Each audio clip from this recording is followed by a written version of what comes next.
നമ്മളൊക്കെ ആലോചിക്കാറില്ലേ നമ്മൾക്ക് എന്താണ് കിട്ടിയത് എന്ന്? പലപ്പോഴും നിരാശയൊക്കെ വരും മനുഷ്യന്. എത്ര ചോദിച്ചു എന്നിട്ടും അള്ളാഹു തരുന്നില്ല.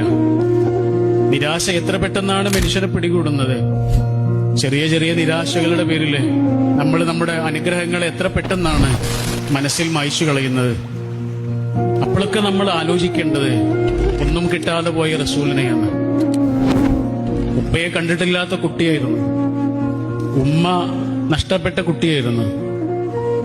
എത്ര കുറച്ച് വിഭവങ്ങൾ കൊണ്ടാണ് ജീവിച്ചത്. എത്ര അനാഥത്വവും സങ്കടങ്ങളും പേറിയ ജീവിതമാണ്. സന്തോഷങ്ങളൊക്കെ തിരിച്ചു വരികയുള്ളൂ.